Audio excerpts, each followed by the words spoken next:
ছয়গাঁও চাহ উদ্যানৰ নামত প্ৰকৃততে কি চলিছে 2021 চনৰ 26 ফেব্ৰুৱাৰী তলানিন্তন ৰাজ্য চৰকাৰৰ উদ্যোগত আৰু বাণিজ্য বিভাগৰ 25.73 কোটি টকা ব্যয়েৰে নিৰ্মাণ হ'ব লগা ছয়গাঁও চাহ উদ্যানৰ বামুণীগাঁও প্ৰীতিপুৰ চৌধুৰী পাৰত আধাৰশিলা স্থাপন কৰিছিল।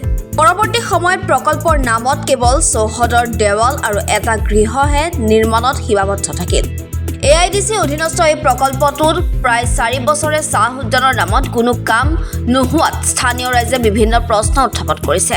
চাহ মজুতকৰণ পেকেজিং আদিৰ কাম হ'ব বুলি ভাবিছিল ৰাইজে, কিন্তু এতিয়া দীৰ্ঘ সময় ধৰি তলাবন্ধ অৱস্থাত আছে এই চাহ উদ্যানৰ কাম-কাজ। ইয়াৰ দ্বাৰা স্থানীয় ৰাইজৰ উপকাৰ হ'ব বুলি প্ৰথম অৱস্থাত ভাবিছিল যদিও এতিয়া আধাতে এই কাম স্থগিত হৈ পৰাত ৰাইজৰ মাজত তীব্ৰ প্ৰতিক্ৰিয়াৰ সৃষ্টি হৈছে। সঠিক পৰিকল্পনা নোহোৱাকৈ স্থাপন কৰা হৈছিল নেকি এই প্ৰকল্প? স্থানীয় দল সংগঠনে এই প্ৰকল্পত দুৰ্নীতিৰ অভিযোগো উত্থাপন কৰিছে। শীঘ্ৰেই ৰাইজক সপোন দেখুৱাই গ্ৰহণ কৰা প্ৰকল্পটো সম্পূৰ্ণ কৰাৰ দাবী উত্থাপন কৰিছে। নহবা বিহিত ব্যৱস্থা গ্ৰহণ কৰিব স্থানীয় ৰাইজে। চাওক, এইটো সম্পূৰ্ণ প্ৰায় আজি 8-10 বছৰমান আগৰ ঘটনা যে ইয়াতে চাহ উদ্যানৰ নামত এই সম্পূৰ্ণ ভূমিডোখৰ AIDC অধিগ্ৰহণ কৰিছিলে 8-10 বছৰমান আগত। তাৰপাছত পৰৱৰ্তী পৰ্যায়ত ৱাল দিলে, চাৰিওপিনে ৰাস্তা বনালে। এতিয়া দেখিবলৈ পাইছোঁ যে এই উদ্যানখন আমি শুনিবলৈ পাইছোঁ যে AIDC এই উদ্যানখন অন্য ঠাইলৈ ৰূপান্তৰিত কৰিছে আৰু এই আমাৰ এই যি অধিগ্ৰহণ কৰিছিলে চাহ উদ্যোগৰ নামত, এই চাহ উদ্যোগৰ নামত অধিগ্ৰহণ কৰা ভূমিখিনিত এতিয়া এটা বিষাক্ত এটা ইণ্ডাষ্ট্ৰী ইয়াতে বহুৱাব বিচাৰিছে। যেনেকুৱা আমাৰ জামবাৰী অঞ্চলত আছে যে মদৰ ইণ্ডাষ্ট্ৰী, তেনেকুৱা ধৰণৰ এটা বিষাক্ত ইণ্ডাষ্ট্ৰী আমি বহুৱাব বুলি এতিয়া জানিব পাৰিছোঁ। তো আমি ইয়াৰ পৰা স্পষ্টভাৱে ক'ব বিচাৰিছোঁ হিমন্ত বিশ্ব শৰ্মা ডাঙৰীয়াৰ লগতে AIDC ক'ব বিচাৰিছোঁ যে এই ধৰণৰ ইণ্ডাষ্ট্ৰী ইয়াত যি বহুৱাইছে আমি তাৰ বিৰোধিতা কৰিছোঁ। আৰু যিটো বহুৱাব বিচাৰিছে আমাৰ চাহ উদ্যোগৰ নামত মাটি অধিগ্ৰহণ কৰি যিটো ইণ্ডাষ্ট্ৰী বহুৱাব বিচাৰিছে, এই ইণ্ডাষ্ট্ৰীটো অন্য ঠাইলৈ ৰূপান্তৰিত নহ'লে ইয়াতে আমি এই ইণ্ডাষ্ট্ৰীটো কেতিয়াও হ'বলৈ নিদিম। ইয়াত ক'বলৈ গ'লে এটা বিভাগ আছে, উদ্যোগ বিভাগ, আৰু এই উদ্যোগ বিভাগৰ নামত উদ্যোগ বিভাগৰ নামত যিবিলাক মন্ত্ৰী থাকে, এই বিভাগটোৰ অফিচাৰবিলাকে এক দুৰ্নীতিৰ কাৰণে এই কাম কাজবিলাক আৰম্ভ কৰিছে। কিয়নো ইয়াতে প্ৰায় 100 বিঘা মাটি অধিগ্ৰহণ কৰিছে আৰু এই 100 বিঘা মাটি যে অধিগ্ৰহণ কৰিছে এটা ব্যাগম এটা কেলেংকাৰী হৈছে। ইয়াতে বিভিন্ন ধৰণৰ ঠিকা ঠুকুলিৰে ব্যাগম এটা কেলেংকাৰী কৰি ইয়াতে টকা আহৰণৰ এটা কূটকৌশল ৰচনা কৰি ইয়াত অন্য একো হ'ব নোৱাৰে। কিয়নো আমি বিভিন্ন ক্ষেত্ৰত দেখিবলৈ পাইছোঁ যে উদ্যোগৰ নামতেই হওক বা অন্য ক্ষেত্ৰতেই হওক কেৱল টকা আহৰণৰ কাৰণে বিভাগ চলি থাকে। সেয়েহে আমি অনতিবিলম্বে হিমন্ত বিশ্ব শৰ্মা ডাঙৰীয়াক ক'ব বিচাৰোঁ যে তেখেতৰ যদি ইয়াত কোনো হাত নাই এই দুৰ্নীতিৰ ক্ষেত্ৰত, তেখেতে অনতিবিলম্বে এই ক্ষেত্ৰত তদন্তৰ ঘোষণা কৰক আৰু তদন্ত কৰি এই যিবিলাক বিভাগীয় অফিচাৰ আছিলে, বিভাগীয় যি মন্ত্ৰী আছিলে, সেইসকলক তদন্তৰ আওতাত আনি কঠোৰৰ পৰা কঠোৰ শাস্তি দিব বুলি আমি ছাত্ৰ মুক্ত সংগ্ৰামীয়ে দাবী উত্থাপন কৰিছোঁ। ইয়াত খুব সুন্দৰকৈ ফলক লগাই থৈছে কি এইবিলাক হৈছে এটা ভেক ভাওনা। ক'ব গ'লে সম্পূৰ্ণ ৰূপে ক'ব গ'লে এইবিলাক হৈছে এটা ভেক ভাওনা। আমি দেখাই পাইছোঁ যে উন্নয়নৰ নামত কেৱল ঢাক ঢোল বজোৱা হৈছে। হিমন্ত বিশ্ব শৰ্মা চৰকাৰখনৰ দিনতেই কওক বা আপুনি সৰ্বানন্দ সোণোৱাল চৰকাৰখনৰ দিনতেই হওক, কেৱল উন্নয়নৰ নামত এক ঢাক ঢোল বজোৱা হৈছে আৰু লোনৰ ওপৰত লোন লোৱা হৈছে। আৰু এই লোনৰ যে আমাৰ মাধমাৰ, আমি যে লোনৰ যে ইণ্টাৰেষ্ট আমি যে ঘূৰাই দিব লগত পৰিছোঁ, এই ইণ্টাৰেষ্ট ঘূৰাই দিব লগত পৰা এই টকাবিলাক আমাৰ টেক্সৰ টকাসমূহ তেওঁলোকে ঘূৰাই দি আছে। আৰু ইয়াতে এই কেলেংকাৰীৰ জৰিয়তেহে তেওঁলোকে বৰ্তমান এই বিজেপি পাৰ্টিটো চলোৱা বুলি আমি দাবী কৰিছোঁ। কি ইয়াত সম্পূৰ্ণ কি বন্ধ হৈ আছে নেকি?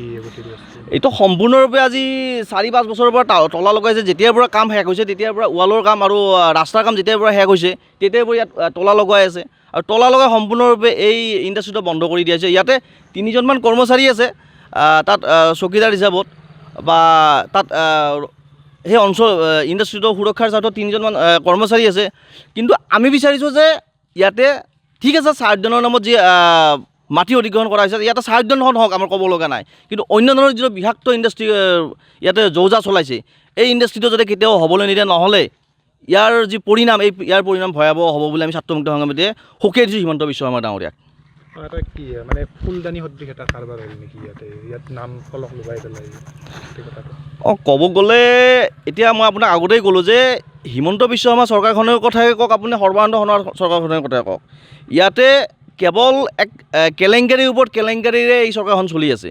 কিয়নো আমি যদি দেখা পাওঁ যে এতিয়া যিসমূহ কাম কাজ আৰম্ভ কৰিছে বিজেপি চৰকাৰ অহাৰ পাছত, সেই কামসমূহৰ দ্বাৰা কেৱল মুনাফা ল'বৰ এটা ব্যক্তিগতভাৱে সিহঁতে লাভান্বিত হোৱাৰ কাৰণে দুৰ্নীতিমূলক এক কাম কাজ আৰম্ভ কৰা আমি দেখিবলৈ পাইছোঁ। কিয়নো যিবিলাক কাম 1 কোটি টকাৰ কাম তেওঁলোকে 10 কোটি টকা ঠিকা দিয়ে, আমি ঠিকাদাৰসমূহক দেখিবলৈ পাইছোঁ।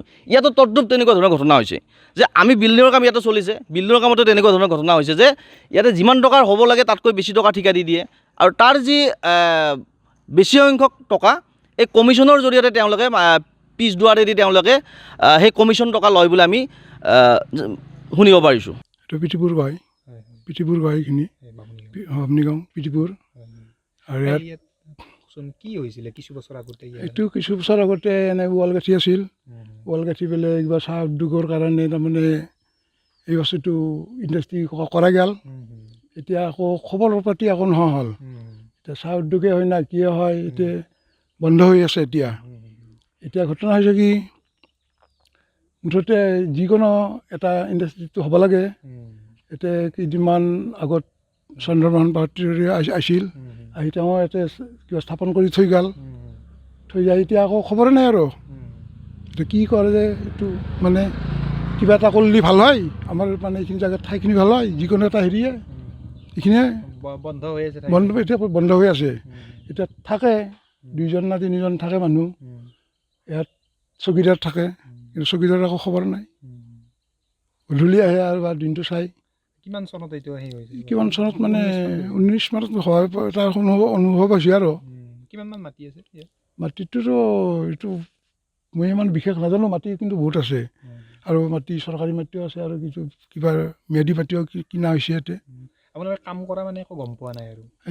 এতিয়া কাম কৰা, আগত কাম কৰিছিল, ৱালৰ কাম কৰিছিল, কিবা কাম কৰিছিল, এতিয়া কিন্তু একো কামেই কৰা নাই, দেখা নাই আৰু আমি অহা যোৱা কৰি থাকোঁ এতিয়া। বকুৰ পৰা বিক্ৰম দাসৰ ৰিপৰ্ট, এনি ভাৰত 24। অভিনয় কৰাৰ হেঁপাহ আপুনিও পঢ়ি ৰাখিছে নেকি? আপোনাৰ অভিনয় কৰাৰ অভিজ্ঞতা নাই? কোনো কথা নাই, আপোনাৰ বাবে আহিছে সোণালী সুযোগ। 29 ছেপ্টেম্বৰত দিনৰ 9 বজাৰ পৰা নিশা 8 বজালৈ বলিউড তথা হলিউডৰ চিনেমাৰ বাবে অডিশ্যন হ'বলৈ গৈ আছে গুৱাহাটীৰ কাহিলীপাৰাস্থিত জ্যোতি চিত্ৰবনত। 5 বছৰ বয়সৰ পৰা 17 বছৰ ব্যক্তিয়ে কৰিব পাৰিব অংশগ্ৰহণ। পঞ্জীয়ন হ'ব বিনামূলীয়া, নিৰ্দিষ্ট ৱেবছাইটত কৰিব পাৰিব আবেদন।